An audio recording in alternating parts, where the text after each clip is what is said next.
mareos. Y lo que llama la atención en muchas de las veces es que a las 48 horas se le ve como una rociola, a veces una rociola, que la verdad yo lo vi una sola vez. Y lo vi porque era un paciente ahí en la Marina, que trabajó en la Marina muchos años, capturaban a todos los que estaban mal, ahí nadie tenía descanso médico. Todo el mundo que tenía fiebre, nadie le daba descanso médico, ¡pum!, adentro, al hospital. Entonces, por esa razón es que lo vi, porque de repente, si lo estaba viendo en forma ambulatoria, nunca lo vieron. Una rociola a nivel torácico se ve clarito, con máculas, ¿no?, hipercrónicas, en el otro que es, a las 6 horas se desvanece. Entonces, por ese motivo lo vi. Seguramente que ustedes nunca lo van a ver, salvo que trabajen. Pero siempre, no confundir, porque dice fiebre en un adulto, la mayor parte de las veces, rubiola. ¿Qué rubiola, hombre? Dice San Momento. Hay que pensar en muchas cosas en esto. Entonces, las fiebres paratíficas, que también son similares, producen la misma patogenia que la tifoidea y da lugar a la misma idea clínica. Así que la vamos a hablar a todos como fiebres típicas y para que avancemos, porque nos van a matar. Más o menos también igual que la otra, de 10 a las 5, de 10 a las 6 para considerar una infección y lógicamente si tiene un problema importante en su organismo, como lo que ya hablamos, de 10 a las 3. Estas, a diferencia de las salmonelas gastroentéricas, alcanzan los linfáticos, ¿no?, y rápidamente, ¿no?, se difunde. ¡Ay! Ya aplasté otro sitio. Difunden, se van a las placas de Peyer, inmediatamente de la placa de Peyer pasa al torrente sanguíneo y produce la bacteria. Es por eso que no produce diarrea, salvo que sea una infección masiva. Cuando es una infección masiva ya de todo puede haber. En medicina no podemos hablar cosas así dogmáticas, no, hay testes así, no, en medicina se ve de todo. La salmonela se puede presentar de diferente forma. Esto es lo más clásico. Entonces comienza a tener una bacteriemia y lógicamente estas bacterias que van al torrente sanguíneo van a ser atrapados por el res, pues. Todo lo que contenga el res, médula ósea, vaso, hígado, todo eso. Entonces, ¿para qué? Para fagocitar lógicamente a las bacterias y lógicamente atraparlas ahí de tal manera que en esos momentos puede incluso, si es gran cantidad de bacteriemia, puede producir granulomas. El cuerpo se defiende a como dé lugar si es inmunocompetente. Entonces, el paciente hasta ya no puede tener fiebre, pero de repente se siente mal. Es que raro, yo tuve fiebre, me siento bien, pero decaído, ¿no? Entonces, ya esos pacientes van al hospital. No es tan sencillo que haya los síntomas. Entonces, ahí uno le hace una ecografía y ve que tiene unos granulomas en el hígado, en el vaso, entonces, o hígado grande, vaso grande. Y comienza uno a tomarle otras analíticas, bilirrubinas, transaminasas, y ya comienza a alterarse, qué raro. Entonces ahí uno comienza a ponerse, como se dice, no ha tenido fiebre, me siento mal, 37, 38, una cosa así, pero más no. Pero las etapas agudas sí produce una fiebre alta, generalmente 40, 39 grados, y es por eso que va al hospital, porque se siente mal, pero no por la fiebre. Entonces el paciente tiene el antecedente de haber comido algún alimento que aparentemente estaba contaminado, pero aparte de eso no siente otra cosa, le pasa la fiebre y se siente bien. Y sigue caminando, el paciente sigue con fiebre 3, 4, 5, 6 días. No, acá la cosa no es tan fácil. Si no te ha dado la gripe, no estás con diarrea, ¿qué tengo? Entonces ahí comienza la preocupación, ¿no? Entonces algunos genes, el plásmido, cuando pierden ese plásmido, pierden la virulencia, lo que habíamos hablado. El antígeno B, que es importante también para, ¿no?, evitar sobre todo la fagocitosis. Ahí está un esquema más o menos cómo entra en la célula intestinal.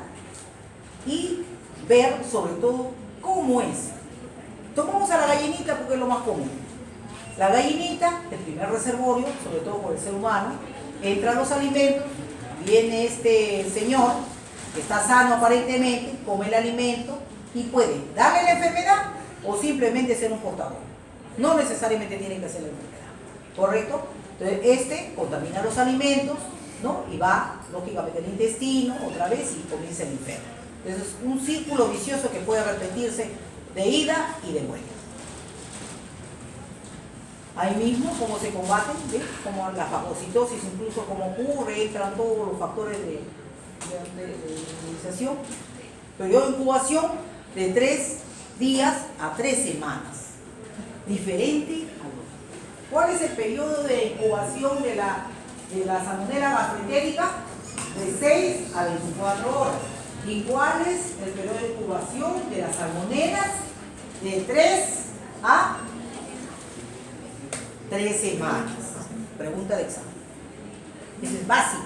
¿Por qué? ¿Y por qué es importante recalcar eso? Porque eso, ténganlo por seguro que les va a servir. De todo esto lo que estoy hablando, de repente les va a servir eso y otra parte que es el tratamiento y demás. Pero eso, ¿por qué? Porque eso les va a servir cuando ustedes estén en emergencia. 3 días, no sé, regrese a su casa y venga cuando tenga más fiebre, ¿no? Portabilice la fiebre en un papelito y regrese usted por consulta externa, salvo que esté alterado mal, ¿no? Es otra cosa. Entonces, es diferente. Cambio diarreico es otra cosa. Los probos, malestar general febrícula, a los 3 a 7 días de la fiebre alta, estupor, comienza la hepatomegalia, esplenomegalia, ¿no? Esa rociola evanescente en el tórax que le dije que yo lo vi una vez, siendo médico internista, lo vi una sola vez, ¿eh? Y abdomen, que puede pasar desapercibida, ¿no?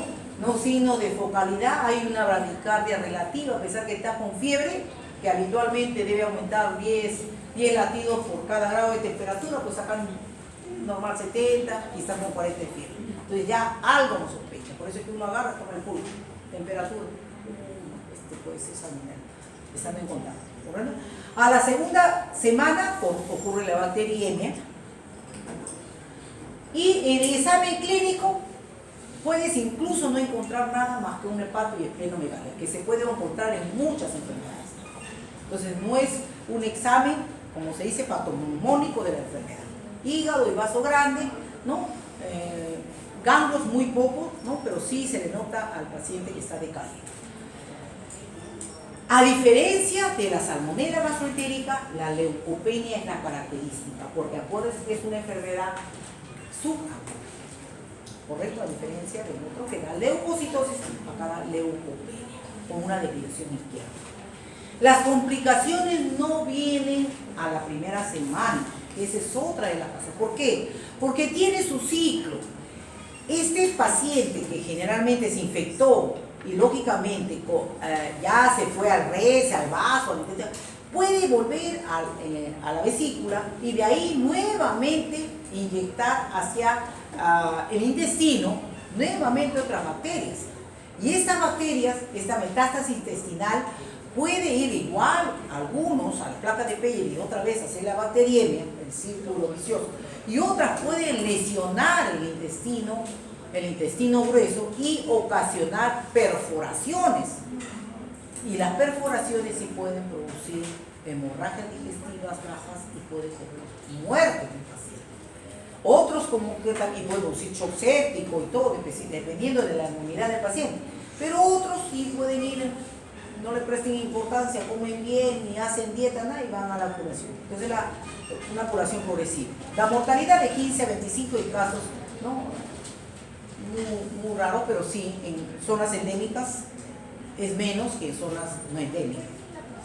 ¿Correcto? Bueno, igual se elimina por el conducto biliar, ¿no?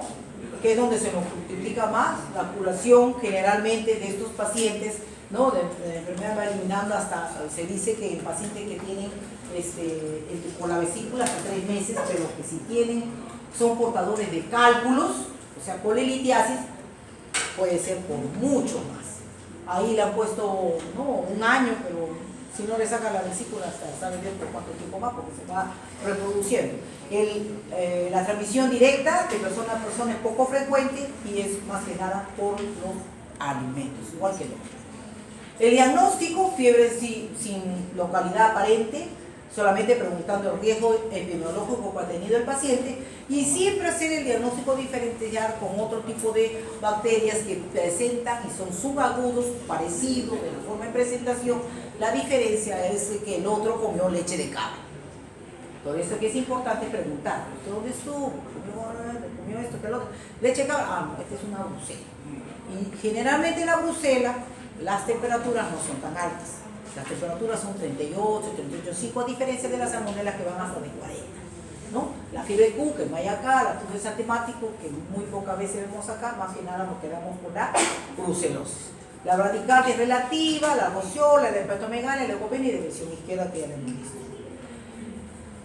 Si nosotros nos regimos al que es lo más importante en el diagnóstico de este tipo de pacientes, básicamente, si es un paciente que solamente presenta fiebre, 40 grados, si no tiene aparentemente una focalización, no tiene diarrea, no tiene tos, no tiene nada, entonces obligatoriamente hay que hacer hemocultivo.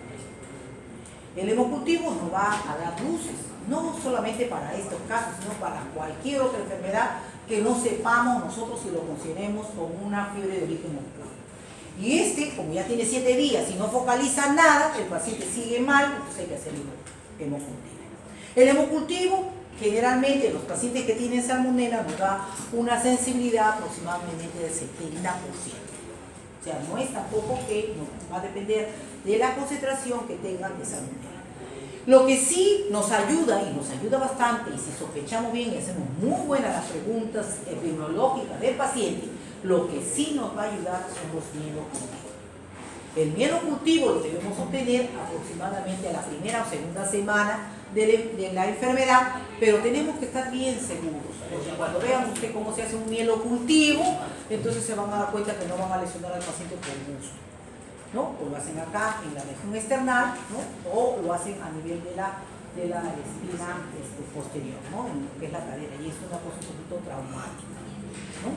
Igualito como se saca sangre acá, se mete un trocar y se saca sangre y eso duele horrible.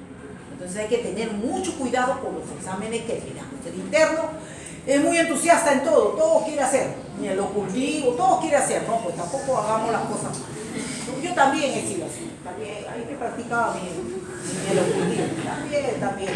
Así que también tampoco hay que pensar ahora como uno ya está en la carrera, dice, no hay que lesionar mucho. Y el coprocultivo lo dejamos para el final. El coprocultivo, recién lo vamos a ver, acuérdense cuándo se complica el paciente, a la tercera semana, ¿se acuerdan? Entonces el coprocultivo inicialmente no me va a servir, me va a servir para la tercera semana.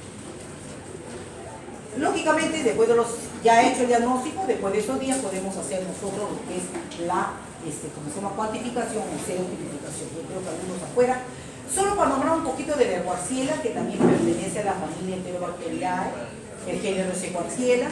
La característica igual es un bacilo gram negativo, aerobio, cuya su principal especie importante es la Warsiella tarda.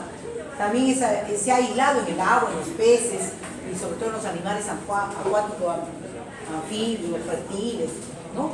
Y tiene características bioquímicas a la salmonela, o sea que tendríamos que hacer una serotipificación o estudios genéticos para determinar a veces si es uno o el otro. Pero siempre en los exámenes bioquímicos sale que es de Warsiella. Entonces, cada vez que queramos confrontarlo, vamos a ver si es Warsiella o es salmonela. Entonces tenemos que investigar, ¿correcto? Invaden al tejido, la fagocitosis, están relacionados con la invasividad, sobre todo de Venela y dos formas.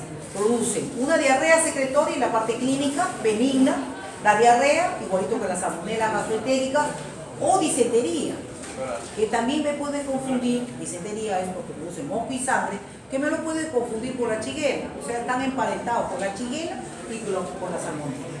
Y estas también, igual que las otras, son sensibles. La mayoría de estos tipos de enterobacterias le dan la cipro y nunca se supo que fue salmonela, Warsiella, shigella. Entonces solamente nos da la parte clínica. Así que eso es todo. Muchas gracias. Vamos.